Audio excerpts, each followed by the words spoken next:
మీ అందరికీ కూడా ప్రభువైన యేసుక్రీస్తు సొమ్మైన నామములో నా ప్రత్యేకమైన వందనాలు తెలియజేస్తూ ఉన్నాను.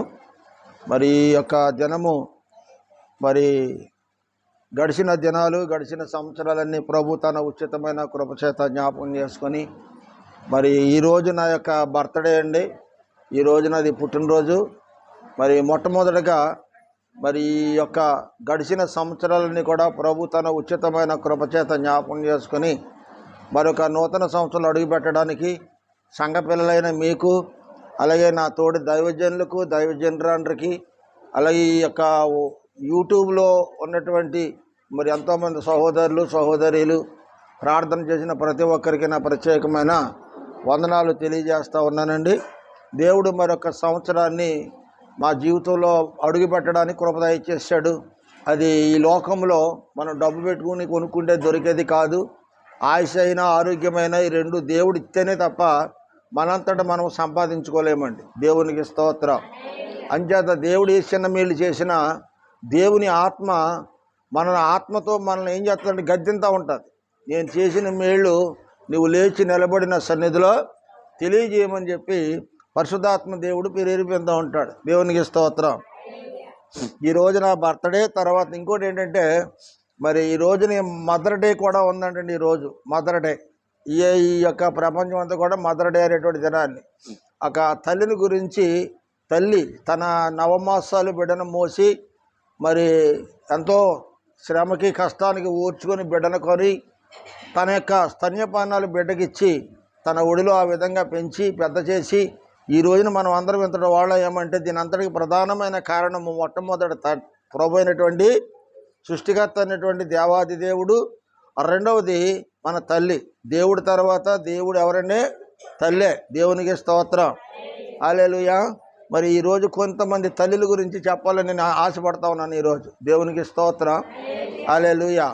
నా ప్రియమైనటువంటి వారులారా, ఈరోజు మనం ఒక వాక్యాన్ని చదువుకున్నాం. ఆ వాక్యం ఏంటంటే యెషయా గ్రంథము 66వ అధ్యాయము 13వ వచనాన్ని స్టార్ట్ చేసుకుని వెళ్దాం యాత్రకి. త్వరగా మీరు సహకరిస్తే నేను ఒక అరగంటలో వాక్యాన్ని ముగిస్తాను. చూడమ్మా. ఒకని తల్లి వానిని ఆదరించినట్లు నేను మిమ్ములను ఆదరించేదను, యెరూషలేములోను మీరు ఆదరించబడుదురు. చాలు. దేవుడు పరిశుద్ధ వాక్యాన్ని దీవించిన గాక. ఆమేన్. ఈ యొక్క ప్రవచన వాక్యాన్ని దేవుని యొక్క సేవకుడైనటువంటి యెషయా గారి ద్వారా తెలియజేసినట్టు ఏంటంటే, ఒకని తల్లి వానిని ఆదరించినట్లు నేను మిమ్మలను ఆదరించుతాను అంటూ ఉన్నాడు దేవుడు. ఎంచేదంటే తల్లి ఎంతవరకు ఆదరిస్తుంది?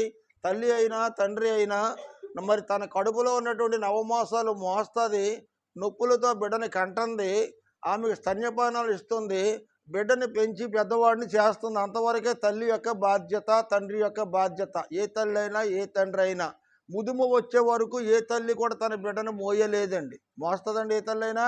మోయలేదు. అందుకే ఒకని తల్లి వానిని ఆదరించినట్లు నేను మిమ్మలను ఆదరించేదను అంటే ఇక్కడ తల్లి యొక్క ఆదరణ బిడ్డలకి ఎంతో ఉపయోగకరంగా ఉంటుంది.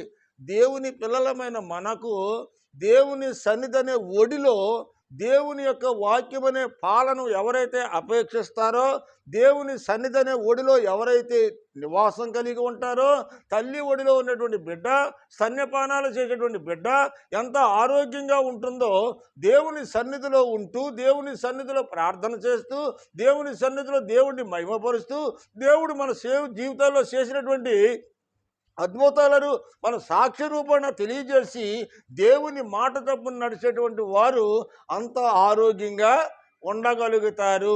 ఈ ఆరోగ్యము మనకి ఎక్కడ దొరుకుతుందంటే దేవుని సన్నిధిలోని, కానీ బయట లోకంలో మనకి దొరకదు. అందుకే దేవుడు అంటున్నాడు, మరొక చోట అంటున్నాడు, తల్లి తన బిడ్డను మరిసినా నేను నిన్ను మరవను అన్నాడు. ఒకవేళ తల్లి అయినా నిన్ను మర్చిపోవచ్చేమో, కానీ నేను నిన్ను అన్నాడు మరవను, ఎడవను, ఎడబాయను అన్నాడు దేవుడు. తల్లి ప్రేమ అంటే కొంతమంది తల్లులు బిడ్డలను ఎక్కువగా ప్రేమించేవాళ్ళు ఉన్నారు, మరికొంతమంది తల్లులు మరి అధికంగా ప్రేమించేవాళ్ళు ఉన్నారు, మరికొంతమంది తల్లులు నలుగురు బిడ్డలుంటే ఇద్దరిని ఒక రకంగా ప్రేమించేటువంటి తల్లులు ఉన్నారు. కపట సహోదరులతో మరియు తల్లిని ఒక బిడ్డను ఒక విధంగా మరొక బిడ్డను మరో విధంగా చూసేటువంటి తల్లులు కూడా ఉన్నారండి. అందరూ తల్లులు ఒకే విధంగా ఉన్నారు అనడానికి ఏమాత్రము వీలు లేదండి. నలుగురి బిడ్డలని నలుగురిని 4 రకాలుగా చూసే తల్లులు ఉన్నారు. నలుగురి బిడ్డలను ఒకే రకంగా చూసేవాళ్ళు ఉన్నారు. ఒకవేళ 2 బిడ్డలు ఉంటే 2 బిడ్డలు 2 కళ్ళుతో సమానం అని చెప్పి కొంతమంది తల్లులు ఏం చేస్తారంటే 2 బిడ్డలు సమానంగానే చూస్తారండి. ఆడబిడ్డ అయినా మగబిడ్డ అయినాను ఏదో ఒక కట్నం ఇచ్చాం, కొలదో గొప్ప కట్నం ఇచ్చాము, 4-3 సార్లు సార్లు ఎటు పంపించేసాం, ఆడపిల్ల కూడా వదిలిపోయింది అనుకునేవాడు కొంతమంది ఉంటే, మరికొంతమంది ఏం చేస్తారంటే మగబిడ్డను ఎలా కన్నాను ఆడబిడ్డను కూడా నేను అలాగే కన్నాను కనుక కనీసం మగబొట్టికి 200 ఇస్తే ఆడబిడ్డకు కొంతైనా ఇవ్వాలనేటువంటి దృక్పథం కలిగిన వాళ్ళు కూడా ఉన్నారు. దేవునికి స్తోత్రం, హల్లెలూయా. ప్రియమైనటువంటి వారులారా, ఇప్పుడు ఎక్కడ చూసినా అక్రమం విస్తరించిపోయింది, కపటం ఎక్కువైపోయింది. తల్లిదండ్రుల యొక్క బిడ్డలని ప్రేమించే విషయంలోనూ తేడా కనబడుతుంది, బిడ్డలు కూడా తల్లిదండ్రులు ప్రేమించే విషయంలో కూడా తేడా కనబడుతుంది. అయితే దేవుడు అంటున్నాడు, ఒకని తల్లి వానిని ఆదరించినట్లు నేను మిమ్మల్ని ఆదరిస్తాను. ఎప్పటి వరకు ఆదరిస్తాను? నీకు ముదుమ వయసు వచ్చే వరకు కూడా నిన్ను నేను ఆదరించే దేవుణ్ణి అంటున్నాడు. ఎవరైతే ఆయన వాక్యానుసారంగా జీవిస్తారో, ఎవరైతే ఆయన వాక్యానుసారంగా నడుచుకుంటారో అట్టి వారికి దేవుని యొక్క ఆశీర్వాదాలతో పాటు ఏముంటాయండి? ఆదరణ కూడా ఉంటుందంట. ఒకని తల్లి వాణిని ఆదరించినట్లు దేవుడు నిన్ను నన్ను ఆదరించేవాడండి. ఈ లోకంలో మనుషులు మనల్ని ఆదరించరు, మనుషులు మనల్ని ఆదుకోరు. నీ కష్టం వచ్చిందా, నేనున్నానని చెప్పేవాళ్ళు ఈ లోకంలో ఎవరూ లేరు. ఒకవేళ ఎవరైనా వాగ్దానం చేసినా కానీ అవి ఉత్తుత్తు వాగ్దానాలే, కానీ టైం వస్తే చూసి చూడటం ముఖం చోటేసుకుని వెళ్ళిపోయేటువంటి వాళ్ళే. ప్రియమైన వారులారా, అన్నదమ్ములైనా అక్కచెల్లెలైనా తోబుట్టువులైనా లోకంలో ఉన్న స్నేహితులైనా ఎవరైనా దేవుని యొక్క ఆదరణ, దేవుని సన్నిధిలో ఉన్నటువంటి ఆదరణ మనుషులలో మనకు దొరికేది కాదు. దేవునికి స్తోత్రం, హల్లెలూయా. ఒకని తల్లి వానిని ఆదరించినట్లుగా నేను నిన్ను ఆదరిస్తాను అంటే ఇక్కడ మన ఈ తల్లి ఎలా కనపడుతుందంట? తన బిడ్డలను ఆదరించేటువంటి తల్లిగా ఉంది. ఈ రోజుని మన బిడ్డలను మనం ఆదరించేవారుగా ఉంటున్నామా? లేదా మన బిడ్డలను మనం ఆశ్రయముగా మనం ఉండగలుగుతున్నామా? లేకపోతే మన బిడ్డలను చూడవలసిన రీతిలో మనం చూడగలుగుతున్నామా? లేదనేటువంటిది కొంతమంది తల్లులు కూడా దీనిని ఆలోచించాలండి. దేవునికి స్తోత్రం. మీకు చాలా సార్లు చెప్పాను, ఇవాళ మదర్ డే కాబట్టి నేను కూడా చిన్న విషయం చెప్తాను. నా తల్లి కూడా నవమాసాలు మోసింది, నన్ను కన్నది పెద్ద చేసింది, కానీ నా తల్లి నాకు అన్యాయం చేసిందండి. నా తల్లి నన్ను మోసం చేసిందండి, కపటంగా మోసం చేసిందండి. 2019 సంవత్సరం నుండి 21 సంవత్సరం వరకు కరోనా వ్యాధితో ఎవరి ఇళ్లలో ఎవరి భార్య పిల్లలు వేసిన వాడి ఇళ్లలో పడుకుంటే నేను నా కోడలు మరి నా తల్లికి ఇంట్లో కూర్చోబెట్టి మా తల్లికి కావాల్సిన పరిచర్య అంతా నేను చేశానండి. దేవుడు చూస్తూ ఉన్నాడు. నా తల్లిని ఆదరించిన వాడు నేను, నా తల్లిని చూసినోడు నేను. నా తల్లిని ఇంత ఆదరించి ఇంత చూస్తే నా చిన్న కొడుకు సర్వం తినేశాడు, కానీ ఏనాడు నాకు ఒక రాయికి కొట్టు కూడా పెట్టలేదని 2 సార్లు ఏడిచింది నా తల్లి. అటువంటి తల్లి శుక్రవారం నాడు నేను నా భార్య ప్రార్థనకు వస్తే నా ఇంట్లో ఉంటూ నా ఇంట్లో తింటూ నాకు తెలియకుండా చిన్న కొడుకు కొడుకుని తీసుకుని వెళ్ళి రహస్యంగా ఆ ఉన్నటువంటి స్థలము కానీ ఆ బంగారం కానీ ఆ బ్యాంకులో ఉన్న డబ్బు కానీ సర్వస్వం వాళ్ళకి రాసిచ్చేసిందండి. ఈ ప్రార్థనకి వెళ్ళి ఇంటికి వెళ్ళేటప్పటికి ఇవన్నీ కూడా చక్కబెట్టేసుకున్నారండి వాళ్ళు. నా కన్న తల్లి నాతో ఉంటూ నాతో తింటూ నన్ను పొగుడుతూ నాకు తెలియకుండా కపటము సహోదరిగా కపటముతో ఏం చేసిందంటే కన్న తల్లి బిడ్డకు అన్యాయం చేసింది. మీలాంటి వాడు ఎస్తేరాణి గారు లాంటి వాళ్ళు, పద్మావళి గారు లాంటి వాళ్ళు, పెద్ద పెద్దవాళ్ళు ఎంతోమంది ఆమెను కేకేసి అసలే పెద్దోడు నీ కొడుకేనా లేకపోతే వేరే ఎవరికైనా పుట్టిదే, ముందు నీ భర్తకి నువ్వు ఒక్కదానివే భార్యవా లేకపోతే 2 భార్యలా అని చెప్పి అడిగారు. కారణం ఏంటంటే నన్ను చూసే విధానం ఆ విధంగా ఉంది, అందరికి తెలుసు అక్కడ. మరి నా తల్లికి ఎంత భయంకరమైనటువంటి చెడ్డ మనసు పెద్ద కొడుకు మీద ఎందుకు వచ్చిందో నాకు తెలియదు. మీలాంటి వాళ్ళు అన్నారు, అమ్మా అని ప్రేమతో నూరానా ఆప్యాతగా పిలిచేటువంటి వాడిని బయటికి గెంటేసి పేరు పెట్టి పిలిచేవాడిని కాంతమ్మ అని పేరు పెట్టి పిలిచిన వాడికి సమస్తాన్ని దోషేసావు, అది నీకు న్యాయమైన పని కాదు, ఒక తల్లిగా నువ్వు చేయవలసిన పని కాదని కొంతమంది బ్రాహ్మలు 70-80 సంవత్సరాల వయసు ఉన్నటువంటి బ్రాహ్మలు ఆడవాళ్ళు కొంతమంది మాట్లాడారండి. నాకు ఆస్తి లేకపోయినా పర్వాలా, ఎంతోమంది జ్ఞానం కలిగినటువంటి స్త్రీలు ఈ మాట మాట్లాడడం ఎంతో సంతోషపడ్డారు. ఎందుకంటే నాకు నా తల్లి ముఖ్యం అనుకున్నాను, కానీ ఆస్తి ముఖ్యం అనుకోలేదండి. ఈ రోజుని దిక్కులేని బతుకుతుంది మంచం మీద పడి. ఆస్తి అంతా రాన్ చేసుకున్నవాడు చోట్ల కుక్కగా పడిన కొన్ని మిగిలాడేస్తున్నారు. నెలకు 4,000 పెన్షన్ వస్తుంది. ఆ మంచగాడికి తీసుకెళ్ళి ఏలుముద్ర ఈ 4,000 తెచ్చేసుకుంటున్నారండి. పలావులు, మందులు, మాంసం పకోడీలు ఆ రోజులు తిండి అంత కదండి వాళ్ళు. 4 రోజులు తింటారండి ఆ ముసలిదానికి సొమ్ము. ఎందుకు ఈ విషయం చెబుతున్నానంటే, నన్ను కన్న తల్లి అలాగే కన్నది, కానీ ఆడికి చేసిన ఉపకారం కనీసం అందులో అరసకం కూడా నాకు ఎరగనండి. నేను నా కన్న తల్లి నన్ను మోసం చేసింది. అందరూ ఇలాగుంటారని నేను చెప్పట్లేదు, కానీ 100కి 100 పాళ్ళు 99 మంది ఏ తల్లి అయినా తన బిడ్డలను చిన్నచూపు చూడదండి. ఏ తల్లి ఎంతో కొంత సమానంలో పుట్టేపుతూ ఉంటుంది. 1% మాత్రమే కట్టుకున్న బిడ్డలకు, గర్భాన్ని పుట్టిన బిడ్డలకు అన్యాయం చేసే తల్లులు ఉన్నారు. మాతృత్వం యొక్క విలువ పాడైపోతుంది ఈ రోజున అలాంటి వాడి వల్ల. అక్రమ సంబంధాలు పెట్టుకొని పెళ్ళిళ్ళు కాకుండా గర్భిణీలు వచ్చి పిల్లలు కానీ డొంకల్లో పాడేస్తున్నారు కొంతమంది తల్లులు. ఎంతోమంది దౌర్భాగ్యమైన పరిస్థితులు ఈనాడు సమాజంలో చూస్తున్నాం. ప్రియమైన వారులారా, పుట్టినవాడు ఏం తప్పు చేశాడు, ఆయన తీసుకెళ్ళి అక్కడ డొంకల్లో పాడేస్తున్నారు. కుక్కలో, నక్కలో, పందులో పీకి తింటున్న పిల్లల్ని ఈరోజు బతికొండగానే చేవలు పట్టుకుని పీకి తింటే పిల్లలు కయాబోయామని ఏడుతుంటే ఆదరణ లేక చనిపోయేవాళ్ళు ఎంతమంది ఉన్నారు. ఇలాంటి దౌర్భాగ్యమైన తల్లుల వల్ల మాతృత్వం యొక్క విలువ పాడైపోతుంది సమాజంలో. దేవునికి స్తోత్రం. దేవుడి తర్వాత దేవుడు వంటిది తల్లి మాత్రమే. తల్లి అయినా భార్య అయినా ఎన్ని రకాలైన పాత్ర పోషించేది భార్య అయినండి, స్త్రీయే. పగలంతా తల్లి వల్లే వండి పడుతుంది. ఒకవేళ లేకపోతే చంటిపట్టికి అన్నం తినిపించినట్టుగా ఒళ్ళో కూర్చోబెట్టి భర్తకు అన్నం తినిపించేది భార్య. పగలంతా తల్లి పని చేస్తుంది, రాత్రంతా భార్య తన యొక్క కర్తవ్యాన్ని నెరవేరుతుంది. పగల పనిచేసే విషయంలో ఆయన కూతుర్ల వల్లనో లేకపోతే తల్లి వల్లనో రాత్రి భార్య వల్లనో అనేకమైన పాత్రలు స్త్రీ పోషిస్తూ ఉంది.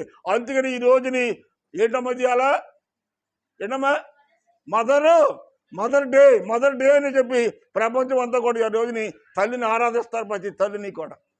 దేవునికి స్తోత్రం. హల్లెలూయా. దేవుడు అంటున్నాడు, ఒకని తల్లి వాడిని ఆదరించినట్లు నేను మిమ్మలను ఆదరిస్తాను అని చెప్తా ఉన్నాడు. మరో చోట ఉన్నాడంటే, ఒకవేళ నీ తల్లి నిన్ను మర్చిపోయినా, ఎవరు నీ తల్లి నిన్ను మర్చిపోయినా నేను నిన్ను మరవను అన్నాడు. అంటే మన దేవుడు ఎలాంటి వాడు అంటే, ఆదరించే దేవుడు. ఎలాంటి పరిస్థితుల్లో కూడా నిన్ను విడిచిపెట్టే దేవుడు కాదు. కష్టాలు వస్తాయి, బాధలు వస్తాయి, శ్రమలు వస్తాయి. ఇవన్నీ ఎందుకు వస్తాయంటే ప్రభువుకి సన్నిహితంగా ఉండడానికి వస్తూ ఉంటాయి. బిడ్డకేదో ములుగుచ్చుకుంటుంది, ఏడుస్తాడు. తల్లి ఏం చేస్తుంది, ఎంత పనిలో ఉన్నా పరిగెత్తుకెళ్ళి ఆ బిడ్డను ఎత్తుకుని ఒళ్ళోకి తీసుకొని సన్నిపానాలు ఇచ్చి భుజం మీద వేసుకుని జోగెట్టుకుంటాడు. ఆ తల్లి ఆ బిడ్డ పట్ల చూపించే ప్రేమ ఈ రోజు ఇక్కడ కూడిన మన పట్ల మన పరమ తండ్రి కూడా చూపిస్తూ ఉన్నాడు. అందుకే నీ తల్లి నిన్ను విడిచినా నేను నిన్ను విడవను. నీ తల్లిదండ్రులు నిన్ను ఆదరించకపోయినా ఒకని తల్లి వాళ్ళని ఆదరించినట్లు నేను నిన్ను ఆదరిస్తాను. దేవునికి స్తోత్రం. ఆదరించే తల్లులుగా ఉండాలి మనం. ఆదరించే తల్లులుగా ఉండాలి, ఆదుకునే తల్లులుగా ఉండాలి. మన బిడ్డ అయినా పరాయి బిడ్డ అయినా ఒకటి అనుకోవాలండి. ఒకరోజు సచికళ చిన్న వయసులోనూ పుట్టినరోజు వచ్చింది. కానీ పళ్ళులోని కేకు, చాక్లెట్లు, బిస్కెట్లు ఇవన్నీ పెట్టుకుని మా ఇంటి పక్కన మా తమ్ముడు గారి ఇంటికి వెళ్ళింది. ఏమవుతాడు దీనికి, అమ్మా చింత కదా, ఇదేం బయటది కాదు కదా. గుమ్మలోకి వెళ్తే ఈ పిల్లని చూసి వాడు ఏమన్నాడంటే ఇలాగ అంటున్నాడు. అంటే దానికి అర్థం ఏంటి, అమ్మా అడుక్కునేవాడికి చేయి ఖాళీ లేదు పైకి వెళ్ళమన్నట్టుగా దీనిని అలాగ అన్నప్పుడు నాకు చాలా బాధ కలిగింది. ఇది ఆ మాట దీనికి చెప్పే వయసు కాదండి, దానికి మనసులో ఉండిపోయింది నాకు మైండ్. ఎందుకు విషయం చెప్తున్నానంటే, ఒకప్పుడు వాడి కుటుంబం నడు రోడ్డు మీద పడిపోతే వాడి కుటుంబాన్ని ఆదరించి ఆదుకున్నాను మేము, నా భార్య నేను. బట్టలు లేకుండా నా భార్య వాడికి తాళం చేయించిందండి. నా తమ్ముడికి కన్నబిడ్డలో చూసుకుందండి నా తల్లి. కన్నబిడ్డలో తల్లి చూసుకుంది, ఉదిన గారు చూసుకుంది, తండ్రిలో చూసుకున్నాను. ఇన్ని రకాలు చెప్తే నా మనవరాలు గుమ్మలోకి వెళ్తే ఇలాగ అన్నాడంటే ఎంత బాధ ఒక్కసారి ఆలోచించండి. కనీసం నీకు ఇష్టం లేకపోయినా గుమ్మలోకి వస్తే కనీసం చాక్లెట్ ఇస్తే తీసుకుంటారు కదా, ఏ పిల్లలైనా తీసుకోరండి. ఇలాంటి దౌర్భాగ్యమైన తల్లులు కూడా ఉంటారండి. అంటే తన బిడ్డనైతే ఒక రకంగానో, పక్కింటి వాళ్ళ బిడ్డనైతే మరో విధంగా చూసే తల్లులు కూడా ఉన్నారు. దేవునికి స్తోత్రం. ఒకటి ఆదరించే తల్లి, రెండవది నీ తల్లి నిన్ను విడిచిపెట్టిన నేను నిన్ను విడవనేటువంటి దేవాది దేవుడు. మూడవది ఏంటంటే తన బిడ్డలను ఒక రకంగా చూసి, తన బిడ్డలను ఒక రకంగా చూసి పొరుగువారి బిడ్డలను మరో విధంగా చూసే తల్లులు కూడా ఉన్నారా లేరా అమ్మా? ఉన్నారు కదండి. ఈరోజు ఎందుకో కొంతమంది తల్లుల గురించే చెప్పాలని దేవుని వాక్యం నేను బోధిస్తూ ఉంటే ఆ వాక్యం గురించే మాట్లాడుతూ ఉన్నాను. దేవునికి స్తోత్రం. హల్లెలూయా. సామెతల గ్రంథము 14వ అధ్యాయము 1వ వచనము 1వ మాట చూద్దామండి. మొట్టమొదటి మాట చూడండి. ఏడమ్మది, జ్ఞానవంతురాలు తన ఇల్లుని కట్టును. చాలు. దేవునికి స్తోత్రం. హల్లెలూయా. జ్ఞానము కలిగినటువంటి స్త్రీ ఏం కడుతుందంటండి? ఇంటిని కట్టుకుంటుందంట. ఇంటిని కట్టుకోవడానికి 4 కర్రలు అట్టుకొచ్చి చూడండి. అప్పుడు మన కృష్ణ గారు ఉండేవారు, మన ఇక్కడ చిన్న పాక ఉండేది. ఆయన కర్రల గట్ట పెండ్లు గట్ట వేసి ఆయన తాట కుట్టి చూసి వెళ్తూ ఉండేవాడు. ఎప్పుడైనా వర్షం కుట్టినా గడ్డేసిన ఆయన ఆ కృష్ణ గారు, ఆయన నోట్లో మట్టి ఉంది, మన నోట్లో ఆనందం కాదు చెబుతున్నానండి. ఏమండి, ఆయన అంత మంచి మనసు కలిగినాడు. ఖాళీ పట్టడం ఎవడికి ఇల్లు వర్షం కురిసినా కృష్ణ ఉన్నాడో ముందు పరిగెట్టేవాళ్ళు. ఎవడ ఖాళీ ఉన్నా ఆయన ఖాళీ ఉండేది కాదండి. ఆయన ఇవాళ మన మధ్య లేడు. మంచి పేరు సంపాదించుకున్నాడు. ఆయన మంచి పేరు కలిగినటువంటి వాడు. 10 మందిలో మంచి వ్యక్తి కాదు, మంచి పేరు సంపాదించుకున్నాడు. మనం బతికే ఉండాలని పేరు సంపాదించిన బతకాలి. కానీ ఏదో బతికేవాళ్ళు కాకిలా కలకాలం ఉంటే జయంతికి వచ్చిన బతుకులండి. మన బతుకులు కూడా మన 10 మందికి ఉపయోగకరంగా ఉండాలి. ఎందుకు ఈ మాట చెప్తానంటే ఏనాడో జరిగి కూడా ఇప్పుడు మంచి పని చిరస్థాయిగా సత్యవరకు మనసులోనే ఉంటుంది. దేవునికి స్తోత్రం. ఈ మంచి స్త్రీ ఏం చేసిందంటే ఇల్లు కట్టుకోవడం కప్పు గురించి మాట్లాడట్లేదు, కానీ తన భర్తని తాగుపోతేనే తన భర్తని ప్రభు కోసం పోల్చుకుంది. ఏమండి, తిరిగిపోతేనే భర్తని తన ప్రార్థన ద్వారా, వినయము విధేయతల ద్వారా తన భర్తని తన మార్గంలో నడిపించుకోగలిగింది అంటే అంత తొందరగా అయ్యే పని కాదండి. ఇది ఎంతో కన్నీటి ప్రార్థన కావాలి, ఎంతో ఉపవాస ప్రార్థన కావాలి. నీ భర్త ఆత్మీయంగా ఎదగాలి అంటే ఆ భార్య ఎంతో కన్నీటి ప్రార్థన అవసరం అండి. ఎంతో శ్రమ అవసరం, ఎంతో కష్టం అవసరం. ప్రియమైన వారులారా, ఈరోజు నువ్వు ఎన్ని చేస్తే, ఎన్ని దానధర్మాలు చేస్తే చేయండి, నీతో పాటు నీ భర్త కూడా ప్రభుని నమ్ముకోవాలి. నీ భార్య భర్తలు ప్రభుని నమ్ముకుంటే నీ పిల్లల్ని కూడా నీ దగ్గర తీసుకొచ్చి కూర్చోబెట్టుకోవాలి. నీ భార్య భర్తలు పరలోకం వెళ్ళి నీ పిల్లలు నరకంలో మాడిపోతూ ఉంటే నువ్వు చూసి ఆనందించగలవా? సంతోషించగలవా? సంతోషించలేవు. ఈ రోజున పాస్టర్ గారి మాటలు నీకు బాధ కలిగించి వచ్చేమో, కానీ రేపొద్దు నీ బాధల ఈ మాటల యొక్క విలువేమిటో రేపొద్దుని తెలుస్తుంది. ముందు కాలంలో నీవు పరలోకంలో నీ బిడ్డలు నరకంలోకి వెళ్ళిపోతుంటే అప్పుడు అర్థమవుతుంది నీకు. ప్రియమైన దేవుని బిడ్డలారా, ఎవరు అలా ఉండటానికి వీల్లేదు. ఒకే కప్పులో మనం ఉంటున్నాం, ఒకే ఇంట్లో ఉంటున్నాం, ఒకే కొండలో వండుకున్నా తింటున్నాం, ఎక్కడికి వెళ్ళినా ఒకే అందరం కలిసి వెళ్తా ఉన్నాం. కానీ మందిరానికి వచ్చేటప్పటికి మాత్రము ఏమైపోతుందంట? చేపలుగా ఇడిపోతుంది. దేవునికి స్తోత్రం. హల్లెలూయా. ఈ జ్ఞానవంతురాలు తన భర్తను ప్రభు కోసం సంపాదించుకోండి. తాను ముందు ప్రభుని ఎరిగింది, ప్రభుని సంపాదించుకొని తాను ద్వారా తన భర్తకి ప్రభు యొక్క సువార్తను ప్రకటించింది. దేవునికి స్తోత్రం. హల్లెలూయా. ప్రియమైన వారులారా, చిన్న విషయాన్ని చెప్తాను. తన భర్తను సంపాదించుకుంది జ్ఞానం కలిగిన వారు, తన బిడ్డను సంపాదించుకుంది వివేకం కలిగినటువంటి వ్యక్తి, జ్ఞానం కలిగింది. సంసారం చేస్తామంటే ఏదో మొగుడు పట్టుకొచ్చి వాడేస్తాడు, ఇంట్లో 1000-2000 నేనేదో వండికి కానీ మెతుకులు ఆయన పెట్టి కానీ మెతుకులు నేను తినేస్తున్నాను. సంసారం అది కాదండి. సంసారం జ్ఞానంతో చక్కబెట్టుకోవాలి. బిడ్డలను ఎలా చూసుకోవాలి, భర్తను ఎలా చూసుకోవాలి, తోటికోడలను ఎలా చూసుకోవాలి, అన్నదమ్ములను ఎలా చూసుకోవాలి, అక్కచెల్లెలు ఎలా చూసుకోవాలి, ఇవన్నీ కూడా తెలియాలండి. తోడు మేము ఏదో పొంగబెట్టి తినేత్తనము తెల్లారిపోతుంది అనుకుంటే అది సంసారం కాదు. అది జ్ఞానము కలిగే చేసేటువంటి స్త్రీకి యొక్క లక్షణములు కాదు. అవి జ్ఞానం అనేటువంటి చాలా ప్రాముఖ్యం. దేవునికి స్తోత్రం. హల్లెలూయా. ప్రియమైన వారులారా, సామెతల గ్రంథములోని మరో మాట మీకు చూపిస్తాను. సామెతల గ్రంథము 2వ అధ్యాయము 11వ వచనం త్వరగా తీయాలి. త్వరగా చూడండి. జ్ఞానం కలిగిన వారికి ఏముంటుందంట? జ్ఞానం కలిగిన వారు బుద్ధి కలిగిన వారుగా ఉంటారు. అవునా అమ్మా? జ్ఞానం కలిగిన వాడు ఎలా ఉంటారంట? బుద్ధి కలిగిన వారుగా ఉంటారు. ఆ బుద్ధి వాళ్ళని ఏం చేస్తుందంట? వాళ్ళని కాపాడుతుంది. దేవునికి స్తోత్రం. బుద్ధి నిన్ను కాపాడుతుంది అన్నాడు. బుద్ధి నిన్ను కాపాడుతుంది, వివేచన నీకు కావలిగా ఉంటుంది. వివేచనగా భర్త వచ్చి వస్తుందోటి మనం ఎంతో ఆదరించాలి. భర్త కష్టపడ్డాడు, బయటికి వెళ్ళి తాగుపోతాడే కావచ్చు, తిరిగిపోతాడే కావచ్చు, నువ్వు కట్టుకోనో చేసుకోనో నీ భర్తని గౌరవించాలి. నీ భర్తకు నువ్వు గౌరవించకపోతే ఎవరు గౌరవిస్తావు? నువ్వు నీ భర్త రాజులాగా ఉంటే నువ్వు రాణిలాగా ఉంటావు ఇంట్లో. నీ భర్తనే రారా పోరా అన్నావు అనుకో, నోటికి వచ్చిన దుర్భాషలు నీ భర్తను మాట్లాడావు అనుకో, రేపొద్దు నీకు సమాజం నిన్ను ఉంటుందా? నీకైనా నాకైనా ఉండదండి. ప్రియమైన వాళ్ళరా, ఎందుకు ఈ మాటలు చెప్తున్నానంటే భర్తను గౌరవించే స్త్రీలు కావాలి. జ్ఞానవంతురాలు తన భర్తను గౌరవించింది, తన భర్తను యజమానుడిగా పెట్టుకుంది, ఆమె యజమానురాలుగా ఉంది, తన పిల్లలను దేవుని ఎడల భయభక్తులు కలిగి నేర్పించిందండి. అంతేగాని కడుపు నిండా అన్నం తిన్నావా, అలా చిక్కుపోయేవేంటి, మొగల డొక్కుపోయిందేంటి, కడుపేంటి లోపలికి వెళ్ళిపోయింది, కడుపు చూడటం కాదు, లేవటంతో మన పిల్లలు ప్రార్థన చేశారా లేదా, వాడి ప్రవర్తన ఎలా ఉంది, వాడు బడికి వెళ్తున్నారు వస్తున్నారు, వాళ్ళు చదువుతున్నారా లేదా, ఏ ఫ్రెండ్స్ చూడడానికి అటు ఇటు తిరుగుతున్నారా, మన పిల్లలు ఎలా ఉంటున్నారు చూసుకోవాల్సిన బాధ్యత ప్రతి తల్లి మీద ఉంటుందండి. జ్ఞానం కలిగినటువంటి స్త్రీ తన భర్తను కాపాడుకుంటుంది, తన బిడ్డలను కాపాడుకుంటుంది, తన కుటుంబాన్ని కాపాడుకుని తన ప్రవర్తనలో జాగ్రత్తగా ఉంటుంది. ఏమంటారు మీరు అమ్మా? భర్తను ఎప్పుడు కూడా తక్కువ చేసే చేతుల దగ్గర మాట్లాడకూడదు. ఏ స్త్రీ అయినా సరే తన భర్త తక్కువ చేసి పిల్లల దగ్గర కానీ ఇరుగు పొరుగు వాళ్ళ దగ్గర కానీ నా భర్త మంచోడు కదని చెప్పకూడదు. నీ భర్త తాగుబోతాడు కావచ్చు, తిరిగిపోతు కావచ్చు, నీ భర్త మంచోడు కదా చెప్తావు.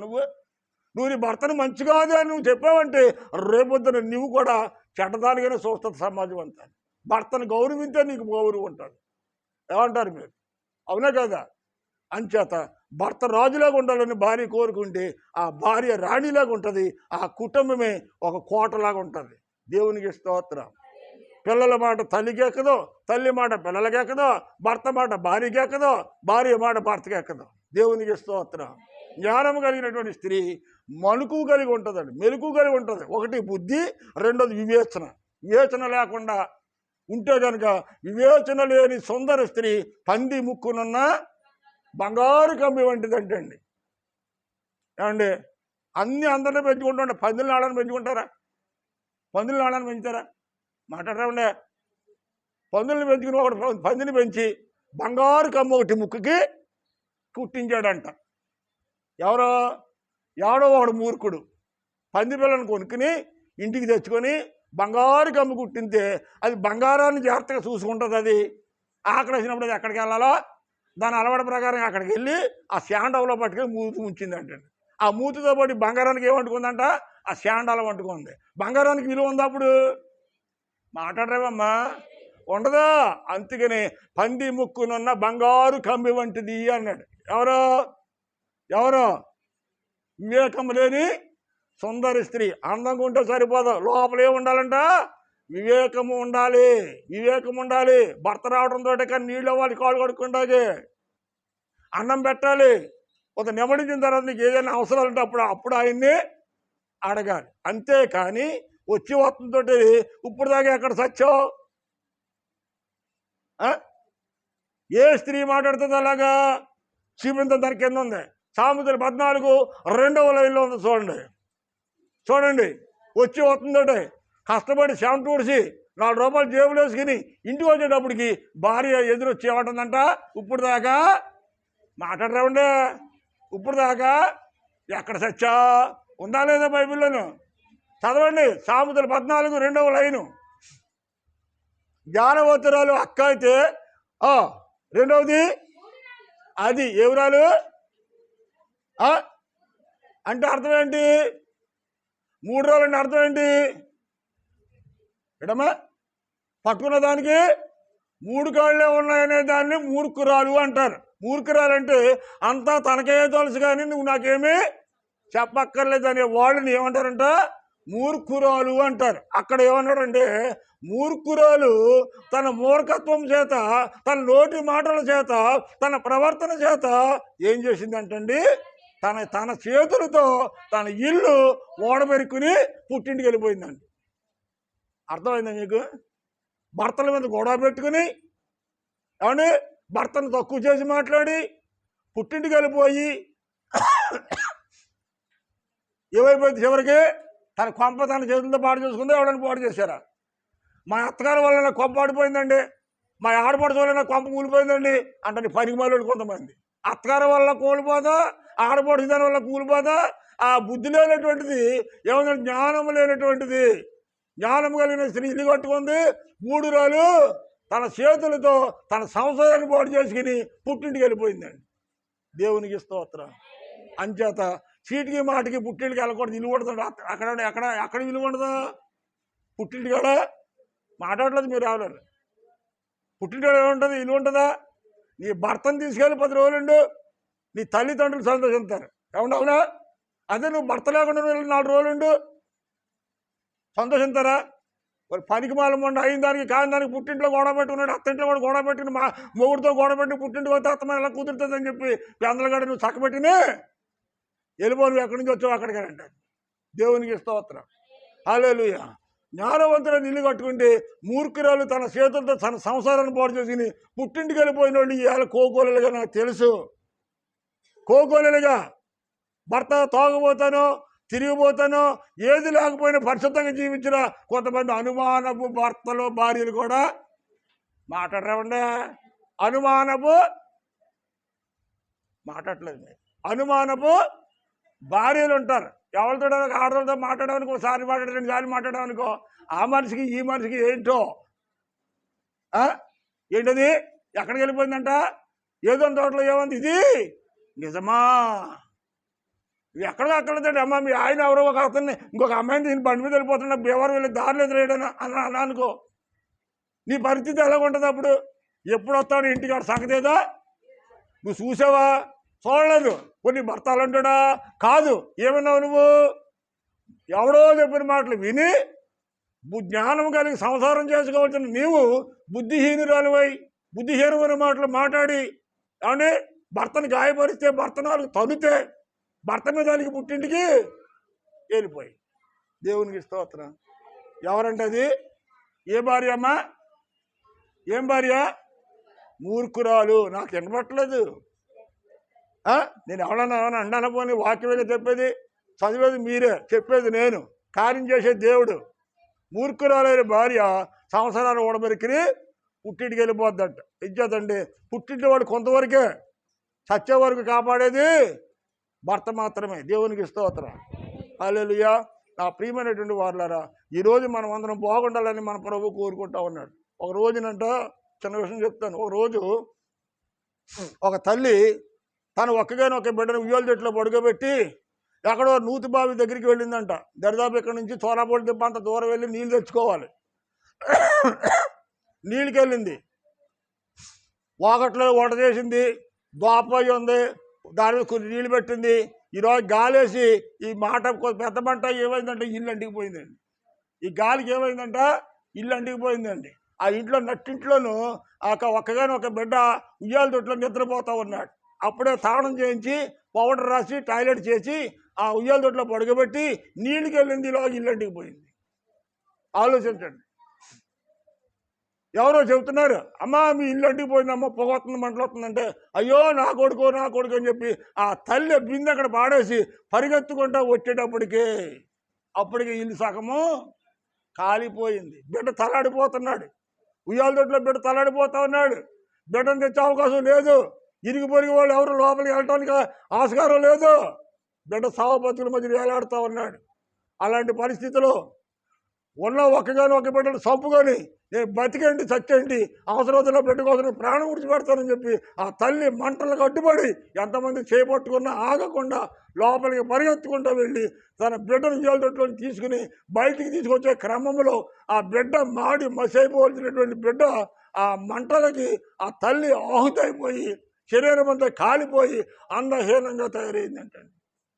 తన బిడ్డను కాపాడుకోవడం కోసం, తన బిడ్డ బాగుండాలని కోరుకున్న తల్లి ఏమైపోయింది, తన బిడ్డ కోసం తాను సజీవ యోగంగా శరీరం అంతా కాలిపోయింది. ప్రియమైన దేవుని బిడ్డలారా, బయటికి వచ్చింది, తీసుకొచ్చింది, ఒళ్ళంతా కాలిపోయింది. ఆ పసర మందులు ఈ పసర మందులు వేశారు. మొత్తం ఏదో దేవుడు ఎక్కడో దావుడి అందుండి సావపతుల మధ్యన మొత్తం దేవుడు బ్రతికించుకున్నాడు. కానీ ఆమెలో మొట్టమొదటి ఉన్నటువంటి రూపము లేకుండా పోయిందండి. ఒక రాక్షస రూపం బయలుదేరింది ఆవిడ. మనుషులు పగలు చూస్తే రాత్రి కళ్ళలోకి వచ్చే భయంకరమైన రూపం, శరీరం అంతా కాలిపోయింది, వికృతమైన రూపంతో ఉంది. ఆ బిడ్డ, ఆ తల్లి అలాగే బాధపడుతూ తన బిడ్డని 6-7 సంవత్సరాల వయసు వచ్చే వరకు దగ్గర జాగ్రత్తగానే పెంచుకుంది. బిడ్డ పెరుగుతూ ఉన్నాడు. ఈమెకి పుల్లెంట దగ్గర కానీ శరీరం అంతా అందహీనంగా ఉంది. ఒకరోజు నా బిడ్డ ఇక్కడ ఉంచే కుదరదని చెప్పి ఎక్కడో దూరంగా తీసుకెళ్ళి ఒక మంచి హాస్టల్లో ఆ బిడ్డను చదివించడానికి జాయిన్ చేసిందండి. పెరుగుతున్నాడు, దేవుని దయంతో మనుషుల దయంతో బిడ్డ పెరుగుతున్నాడు, పెద్దవాడు అవుతున్నాడు. ఇలాగే మదర్ డే వచ్చింది, బిడ్డలు కనుక్కునే రోజు వచ్చింది, బిడ్డలు చూసుకునే రోజు వచ్చింది. ఆ తల్లి కొన్ని రకాల పిండోండలు చేసుకుని తను ఒక్కగానొక్క బిడ్డను చూసి ఆ పిండోండల నుంచి రావాలని చెప్పి వెళ్ళిందండి. దేవునికి స్తోత్రం, హల్లెలూయా. నా ప్రియమైన వారులారా, ఈ యొక్క వంటకాలని పట్టుకుని కొడుకు దగ్గరికి వెళ్తే హాస్టల్లో అన్నారు, అయ్యా నీ కోసం మీ తల్లి వచ్చింది. ఆ కుమారుడు హాస్టల్లోంచి బయటకు వచ్చేటప్పుడు తల్లి అందహీనంగా చూడటానికి భయంకరమైన రూపంతో ఉండడంతో ఈమె నా తల్లి కాదు అన్నాడు.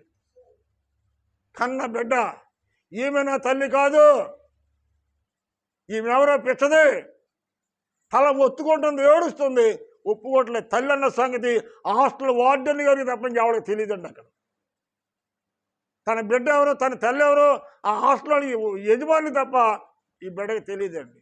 బిడ్డ అంగీకరించలేదు, తల్లికి అంగీకరించలేదు. అయ్యో బిడ్డను తల్లికి తీసుకొని 10 సంవత్సరాల తర్వాత బిడ్డను చూసుకుందామని 4 రకాల పిండి వంటలు చేసుకుని హాస్టల్ దగ్గరికి వెళ్తే కన్న బిడ్డ నవమోసాలు మోచి కన్నటువంటి బిడ్డ తన బిడ్డ కోసం తన రూపాన్ని వికృత రూపంగా చేసుకున్నటువంటి తల్లిని చూసి నువ్వు నా తల్లివి కాదు అన్నాడు, నువ్వు ఒక భిక్షగత్తివి అన్నాడు. తల్లి మనస్తాపంతో పట్టుకెళ్ళి అక్కడ ఉడిచిపెట్టి ఏడుస్తూ ఇంటికి వచ్చింది. ఏడుస్తూ ఇంటికి వచ్చి తన ఇంటిలోనికి వచ్చి ఒక తాడు నడుగొప్పు కట్టుకొని ఉర్రు పోసుకుని ఇంటి మయ్యాన్ని చచ్చిపోయిందండి. ఎవరి కోసం? శరీరం అంతా కాలిపోయింది. తన బిడ్డ కోసమే, తన బిడ్డ కోసం త్యాగం చేసింది. చీర పెరిగి పెద్దవాడైన తర్వాత బిడ్డను చూసుకుందామని వెళ్తే ఈమె నా తల్లి కాదు, భిక్షగత్తి ఎవరితో అన్నాడు.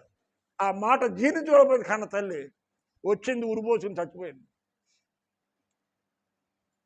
సరే వెంటనే ఇరుగు పొరుగు వాళ్ళు కౌరు పట్టుకెళ్ళారు.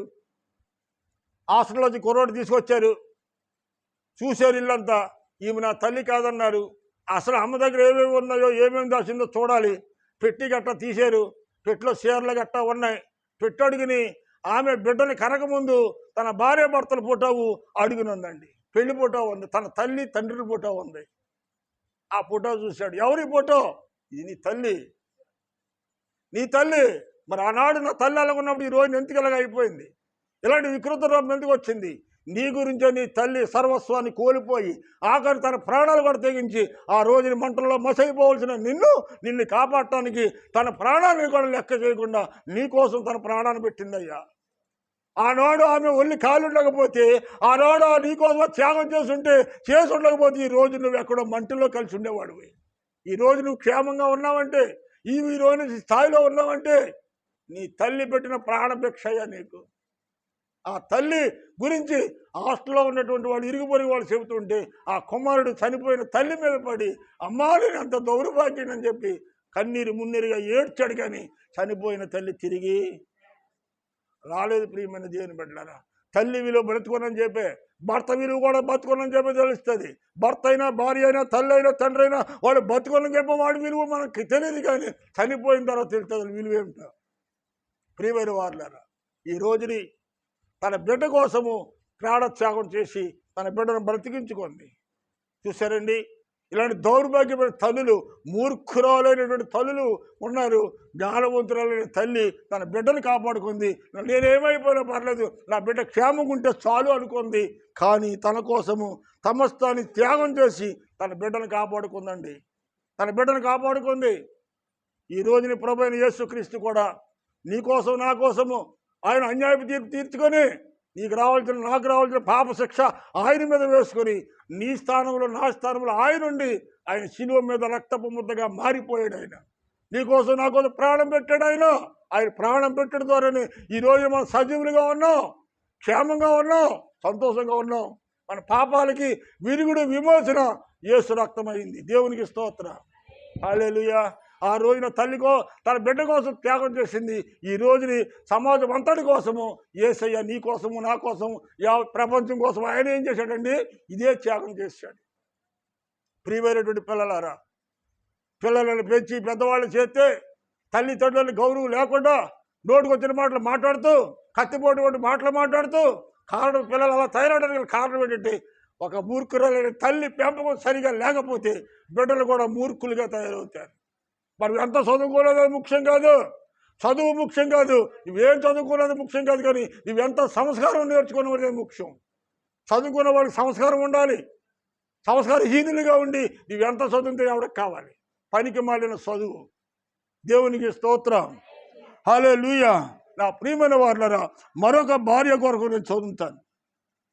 చూడండి, సామెతల గ్రంథము 1వ అధ్యాయము 9వ వచనం. త్వరగా చదవాలి.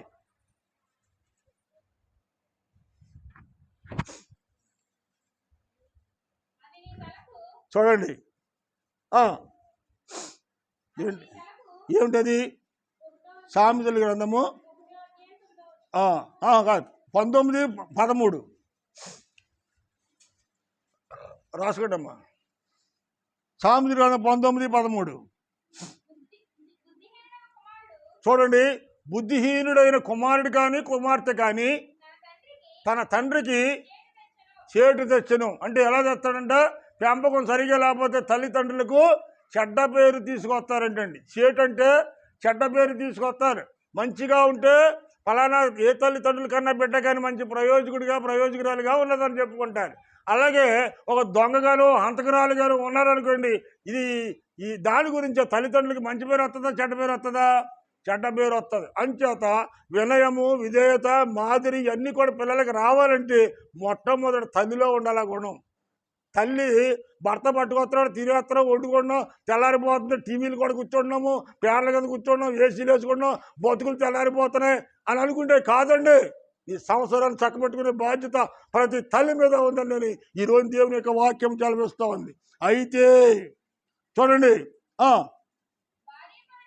చూడండి, ఆ భార్య ఎలాంటి భార్య అంటే పోరు పెట్టే భార్య అంటండి. పోరు ఏం పోరు ఆడుతుందంట? వర్షం కురిసింది అనుకోండి, వెళ్ళిపోయిన తర్వాత ఆ తాటాకు ఇళ్ళల్లో ఉన్నప్పుడు ఒక్కో చుక్క పడేది గుర్తుందా మీకు? గుర్తుందా? ఏమండి, వర్షం వెళ్ళిపోయిన తర్వాత ఏం పడుతుంది? మాట్లాడమ్మా. ఒక్కో చుక్క తుప్పర్లు కాదు, కారుతుంది. ఒక్కో చుక్క కారుతుంది. వర్షం కురిసి వెళ్ళిపోయిన తర్వాత ఆ సూర్యు అంటే ఒక్కో చుక్క పడుతుంది. అంటే భార్యతోటి పోరు. కొంతమంది పోరు పెట్టేవాళ్ళు ఉంటారు. ఈ పోరు పెట్టేవాళ్ళు ఎలాంటి వాళ్ళు అంటే ఈ వర్షం గురించి వెళ్ళిపోయిన తర్వాత ఒక్కో చుక్క పడుతుంది. చూసండి, ఏదైనా చిన్న మాట ఉందంటే చందల దాకాను ఆ వర్షపు చుక్కలు ఎలా పడతాయో అలాగే తాగుతీస్తా కూర్చుంటారండి ఇంట్లో. కొన్ని కూర్చున్నారండి, అక్కడతో వదిలిపోతాడు లేదు. ఈ కొండట్టుకెళ్ళి ఆ కొండను పెట్టి కొడతారండి, ఆ కొండట్టుకొచ్చి ఇంకో దాన్ని పెట్టి కొడతారండి.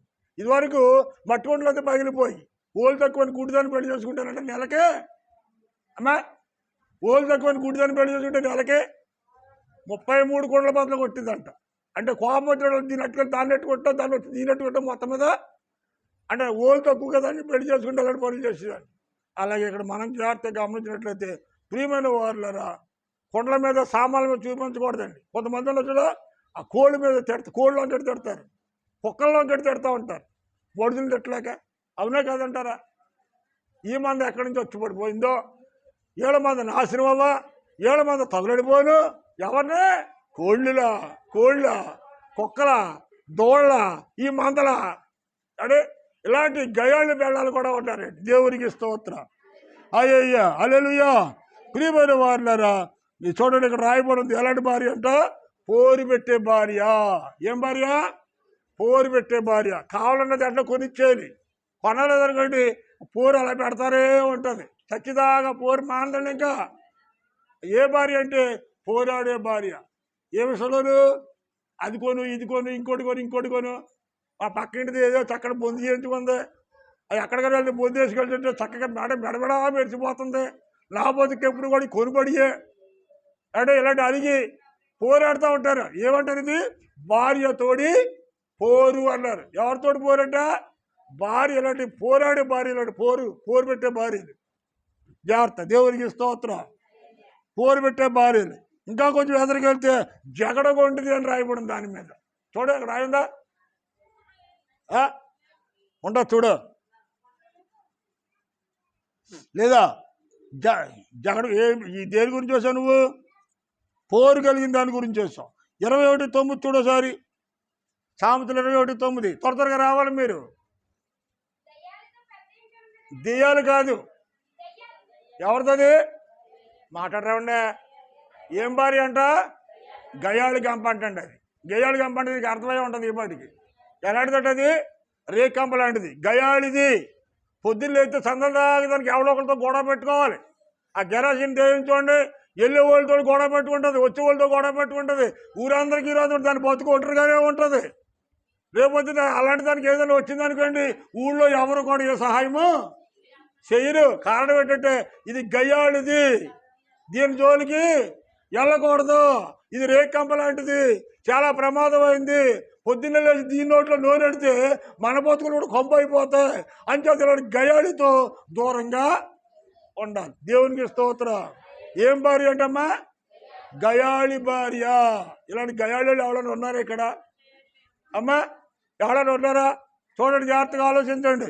గయాళి భార్య అంటండి ఇరుగు పొరుగులతో గొడవ పెట్టుకోవడమే కాక ఇంటికి వచ్చిన భర్తతో కూడా గొడవ పెట్టుకోవడం ప్రయత్నం చేస్తుంది. ఆ గయాళి దానికి ఇంట్లో వాళ్ళు, బయట వాళ్ళు, ఇరుగోళ్ళు, పొరుగోళ్ళు ఏమి ఉండదండి.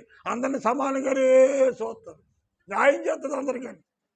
పెట్టుకుని అందరితో సమానంగా గొడవ పెట్టుకుంటుంది. దేవునికి స్తోత్రం. దేవునికి స్తోత్రం. హల్లెలూయా. ఎలాంటిదంటే అది? ఎలాంటిదమ్మా? గయాళి భార్య. దేవునికి స్తోత్రం. హల్లెలూయా. సామెతలు 21:19. త్వరగా రావాలి. సామెతలు 21:19. చూడబోయి ఇక్కడ ఇంకొక ఉంది. ఇక్కడ ఎవరట? ప్రాణము విసిగించే జగడగొండి దానితో కాపురం చేయడం కంటే ఎదులో దిగి సత్తే మంచిది అనుకుంటాడు ఒక మగుడు. ఇలాంటి పనికి పాలతో కాపురం చేసే కంటే ఏ నూతులలో గోతులలో దిగి సత్తే బాగుండు అనుకుంటాడంట. అంటే భర్తను కూడా ఎలా ఎగుతుందంట? భర్తను కూడా ఎలా ఉంటుందమ్మా? భర్తను కూడా మాట్లాడలేదు మీరు. ఇక్కడ దీని పేరేంటిది? ఏం పేరు?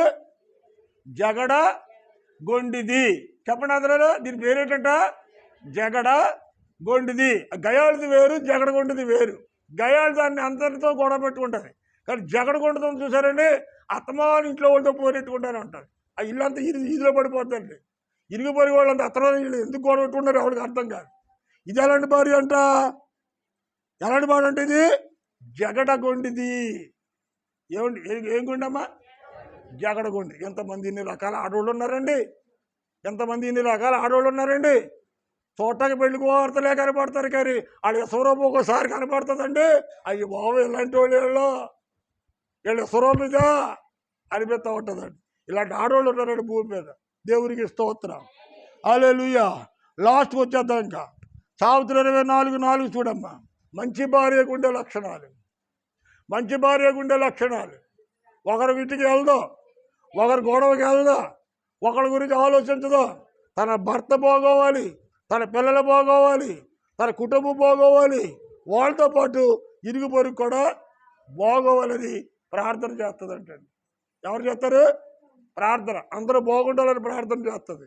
ఈ ప్రార్థన చేసే భక్తురాలు ఎవరంటే దేవుని యొక్క కుమార్తె. నిజమైనటువంటి భక్తురాలండి. దేవుని సన్నిధికి వచ్చి ప్రార్థన చేసి దేవుని ఎడల భయభక్తులు కలిగి శుక్రవారము, ఆదివారము ఎడతెగక దేవుని సన్నిధిలో గోజాడితే అటువంటి స్త్రీ ఇంట్లో ఏముంటుంది చూడండి. ఏముంటుంది అటువంటి ఇంట్లోనూ? దేని చేత? తెలివి చేత. చూడండి, ఏం చేత? తెలివి చేత. ఏం తెలివది? లోక సంబంధమైన తెలివా? ఆత్మ సంబంధమైన తెలివి తేటల చప్పుని దాని గదులు అనగా అది నివసిస్తున్నటువంటి ఇంటి గదులు విలువైనటువంటి రమ్యమైనటువంటి సర్వ సంపదలతో నింపబడి ఉంటుందంట ఇల్లు. మరి మన ఇంట్లో ఏముంది? సంపదలతో నింపబడుతున్నామా మనం? విలువైన వస్తువులతో మన ఇళ్ళు ఉంటున్నాయా? లేకపోతే దరిద్రంతో మన ఇళ్ళు మనం జీవిస్తూ ఉన్నాము. ఇక్కడ మనం చూడవచ్చు. సర్వ సంపదలు నీకు కావాలంటే దేవుని ఎడల భయభక్తులు కలిగి, ఏ స్త్రీ అయితే ఉంటుందో, ఏ స్త్రీ అయితే విధేయత కలిగి ఉంటుందో, ఏ స్త్రీ అయితే జ్ఞానవంతురాలు వల్ల ఉంటుందో, ఆమె ఇంటే గదులు. ఏం గదులమ్మా? ఆమె దావి ఇంటి గదులు విలువైనటువంటి వస్తువులతో, సర్వ సంపదలతో ఆ ఇల్లు నింపబడి ఉంటుందండి. మరి మన ఇంట్లో ఉన్న సంపదలు ఉన్నదా? సంపద మన ఇంట్లో మాట్లాడలేదు. ఉంటే మాత్రం మీరు చెప్తారా? మీరు చెప్పేవాళ్ళ పొరపాటు కూడా చెప్పరు. నేను చెప్పేస్తాను. నేను సాక్షి చేస్తాను. మంచి జరిగే చెడ్డ జరిగే సాక్షి చేస్తాను. కొంతమంది ప్రార్థన చేస్తారు, కొంతమంది ఏమో నన్ను ఇంకో రకంగా చూస్తుంటారు. దేవునికి స్తోత్రం. హల్లెలూయా. కారణం ఏంటంటే ప్రార్థన పనులకు ప్రార్థన కావాలి. వాస్తవాలు చెబితేనే ప్రార్థన చేస్తారు. నేను పరిమితి వెళ్తున్నానమ్మా ప్రార్థన చేయడంటే కుదురుతుందా? చెప్పాను మీకు 2-3 సార్లు. అధ్యత అది ఏంటనేటువంటిది మీకు చెప్పాలి, కానీ మీరు చెప్పరు. సంపదల గురించి చెప్పినారు. ఎప్పుడైనా అడిగేవారుకో అబ్బా ఏమి లేదు అయ్యారు, అప్పులు పోలేరండి, ఇంకా అప్పులే ఇటలగాలి, అప్పులే తప్ప ఏదో అప్పులన్నీ తీరిపోయి శుభ్రంగా మెరకనున్నామండి. శుభ్రంగా ఉన్నవాడు పొరపాటును కూడా నూటంట సాక్ష్యం కూడా రాదండి. నూటంట పొరపాటు కూడా సాక్ష్యం రాదు. దేవునికి స్తోత్రం. హల్లెలూయా. నీ ఇంటిలో సర్వ సంపదలు ఉండాలంటే దేవుని ఎడల భయభక్తులు కలిగినటువంటి జ్ఞానవంతురాలు వలె ఉండాలి, నీవైనా నేనైనా. అలాగ ఉంటే కనుక ఒకని తల్లి వాణిని ఆదరించినట్లుగా నేను నిన్ను మిమ్మలను ఆదరిస్తానని దేవుడు సెలవిస్తా ఉన్నాడు. దేవునికి స్తోత్రం. హల్లెలూయా.